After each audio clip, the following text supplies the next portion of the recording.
নমস্কাৰ আপোনালোকৰ সকলোৰে মৰমৰ ইউটিউব চেনেল ইয়ৰ ছ'চিয়লজি টিচাৰলৈ আপোনালোক সকলোকে স্বাগতম জনাইছোঁ। আজি যিটো কনচেপ্ট লৈ আহিছোঁ সেই কনচেপ্টটো হৈছে ছ'চিয়েল প্লুৰেলিটিজ এণ্ড ইনইকুৱেলিটিজ, সামাজিক বিভিন্নতা আৰু অসমতা। এই কনচেপ্টটো সমাজতত্ত্ব পঢ়িবলৈ যাওঁতে আমি জনাটো খুবেই জৰুৰী। এই তত্ত্বটো তেনেই সৰু তত্ত্ব যদিও ইয়াৰ যথেষ্ট জানিবলগীয়া, যথেষ্ট অনুধাৱন কৰিবলগীয়া এটি বিষয়। গতিকে সকলোকে মন পুতি এই কনচেপ্টটো শুনিবলৈ আপোনালোকক অনুৰোধ জনাইছোঁ।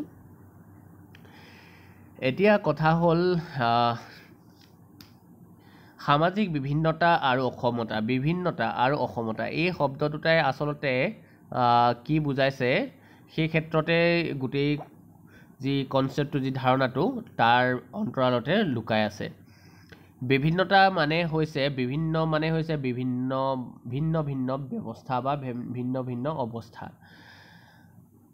আমি আৰু অসমতা বুলি ক'লে সমতা মানে হৈছে সমান, অসমতা মানে হৈছে অসমান। গতিকে এই দুয়োটা শব্দতে গোটেই কনচেপ্টটো লুকাই আছে। এতিয়া কথা হ'ল বিভিন্নতা আৰু অসমতাৰ আগত এটা শব্দ লগাই দিছে, সেইটো হৈছে সামাজিক। এতিয়া সামাজিক শব্দটো যেতিয়াই লগালে তেতিয়াহ'লে আমি বুজিব লাগিব যে ই নিশ্চয় সমাজৰ বিভিন্নতা আৰু অসমতাৰ কথাই কৈছে। এতিয়া সমাজৰ বিভিন্নতা বুলি ক'লে আমি কি ক'ব পাৰোঁ? বিভিন্নতা মানে হৈছে যি কোনো এখন সমাজ, আমি যেতিয়া নিজৰ য'ত বসবাস কৰা সমাজখনৰ কথা কওঁ, বোলে আমি অসমীয়া সমাজত বসবাস কৰোঁ, তেতিয়াহ'লে অসমীয়া সমাজৰ নিজৰ অঞ্চলটোৰ সমাজখনৰ লগতে আমি হয়তো অসমৰ বিভিন্ন ঠাইত আমি বেলেগ এখন সমাজো দেখিবলৈ পাব পাৰোঁ, য'ত কিছু কিছু ক্ষেত্ৰত আমি পৰিৱৰ্তনো দেখিবলৈ পাব পাৰোঁ। ধৰ্মীয় ক্ষেত্ৰত হৈ গ'ল, সামাজিক অৰ্থনৈতিক আদি বিভিন্ন ক্ষেত্ৰত আমি অসমতা মানে বিভিন্নতা আমি দেখিবলৈ পাব পাৰোঁ। ইয়াত কৈছে যে যদি আমাৰ সমাজ বুলি যদি এখন নিৰ্দিষ্ট সমাজৰ কথা কওঁ তেন্তে নিশ্চয় অসমীয়া সমাজৰ কথাকে বুজা যাব, হয়নে? আকৌ যদি আমি অসমৰে কোনো ঠাইত আমাৰ সমাজ বুলি নিৰ্দিষ্ট এখন সমাজৰ কথা কওঁ তেন্তে আমি বসবাস কৰা এক নিৰ্দিষ্ট এলেকাৰ নিৰ্দিষ্ট জনগোষ্ঠীৰ এখন সমাজৰ কথা বুজাব। অৰ্থাৎ মই অলপ আগতে কৈ আহিছোঁ যে যদি মই কওঁ বা আমি কওঁ যে আমাৰ সমাজ, যেতিয়া আমি অসমৰ বাহিৰত কোনো এখন ঠাইত যেতিয়া ক'ম যে আমাৰ সমাজত তেনেকুৱা কিন্তু দেখিবলৈ নাপাওঁ বা আমি আমাৰ সমাজত এনেকুৱাহে দেখিবলৈ পাওঁ, এই শব্দটো যেতিয়া ব্যৱহাৰ কৰিম তেতিয়া নিশ্চয় আমি অসমৰ সমূহীয়া সমাজখনৰ বিষয়ে ক'ম, নহয়নে? তাৰপিছত যদি আমি অসমৰে কোনো ঠাইত গৈ সেই কথাটো কওঁ যে আমাৰ সমাজত কিন্তু এনেকুৱা দেখিবলৈ আমি পোৱা নাই, তেতিয়া আমি কি হ'ব যে আমি নিৰ্দিষ্ট এলেকাটোৰ বিষয়েহে কোৱা যাব, আমি যিটো এলেকাত আচলতে বসবাস কৰোঁ। আকৌ তাৰে একেবাৰে সৰু কিঞ্চিতমান যদি আমি কথাটো ক'বলৈ যাওঁ, একেবাৰে সৰু নেৰ' কৰি দিবলৈ যাওঁ কনচেপ্টটো, তেতিয়া আমি নিজৰ গাঁৱৰ পৰা বেলেগ এখন গাঁৱৰ কথাই আমি তেনেকৈ ভাবিব পাৰোঁ বা দেখিব পাৰোঁ বা ক'ব পাৰোঁ। এইটো কোৱা হৈছে সামাজিক বিভিন্নতা। তাৰপিছত অসমতাৰ বিষয়ে কি কৈছে যে অসমতাও বিদ্যমান বুলি কৈছে আমাৰ সমাজত। সেইটো কেনেকৈ?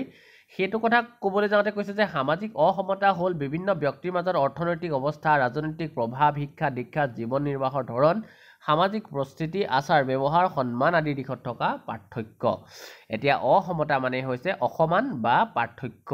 এতিয়া শিক্ষা দীক্ষাৰ ক্ষেত্ৰতো হ'ব পাৰে, জীৱন নিৰ্বাহ পদ্ধতিৰ ক্ষেত্ৰত হ'ব পাৰে, জীৱন নিৰ্বাহৰ ধৰণৰ ক্ষেত্ৰত হ'ব পাৰে, সামাজিক পৰিস্থিতিৰ ওপৰত হ'ব পাৰে। মানে এইটো এটা হৈছে ষ্ট্ৰেটিফিকেশ্যন, এটা ছিষ্টেম, মানে উচ্চ নিশ্চয় এটা ব্যৱস্থাৱলী বুলিও আমি এক প্ৰকাৰে ক'ব পাৰোঁ অসমতাটোক। মানে কোনোবা হয়তো বহুত উচ্চ খাপৰ সন্মান পাবলৈ সক্ষম হৈছে, কোনোবা একেবাৰে নিম্ন খাপৰহে সন্মান পাবলৈ সক্ষম হৈছে, কিছুমানে হয়তো মাজভাগতে এই সন্মান বুটলিবলৈ সক্ষম হৈছে।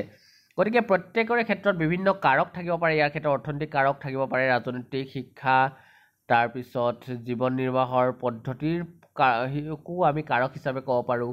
আচাৰ ব্যৱহাৰ, সন্মান আদিৰ ফালৰ পৰাও কি হ'ব পাৰে, মানুহে নিজৰ পৰিস্থিতি উন্নত আৰু অনুন্নত কৰিব পাৰে। গতিকে এই ফালৰ পৰা অসমতাৰ কথা কোৱা হৈছে। সেই পাৰ্থক্যকে সামাজিক ভিন্নতা বুলি কোৱা হয়।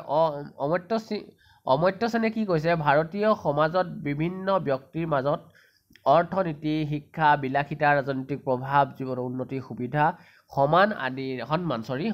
সন্মান আদিৰ ওপৰত সামাজিক অসমতাৰ কথা উল্লেখ কৰিছে গতিকে এইটো এটা কনসেপ্ট তোমালোকৰ হ'ব পাৰে তেনেই সহজ সামাজিক বিভিন্নতা মানে হৈছে আমি যিখিনি দেখি পাওঁ বা আমি মানে চকুৰে দেখি আমি অনুভৱ কৰোঁ যে ইয়াৰ দেখোন ইয়াৰ এইখন সমাজ আৰু আন এখন সমাজৰ মাজত পাৰ্থক্য আছে আকৌ অসমতা হৈছে সেই সমাজখনতে বসবাস কৰা বিভিন্ন লোকৰ পৰিস্থিতি অনুসৰি যি তেওঁক স্থান প্ৰদান কৰা হয় সেইটো এটা অসমতাৰ ভিতৰত পৰিব পাৰে সেইটো বিভিন্ন কাৰকৰ ওপৰত নিৰ্ভৰ কৰি হ'ব পাৰে অৰ্থনৈতিক ৰাজনৈতিক আদি বিভিন্ন কাৰকে সেই ক্ষেত্ৰত প্ৰভাৱ পেলায় এতিয়া কথা হ'ল ইয়াতে অসমতা আৰু সামাজিক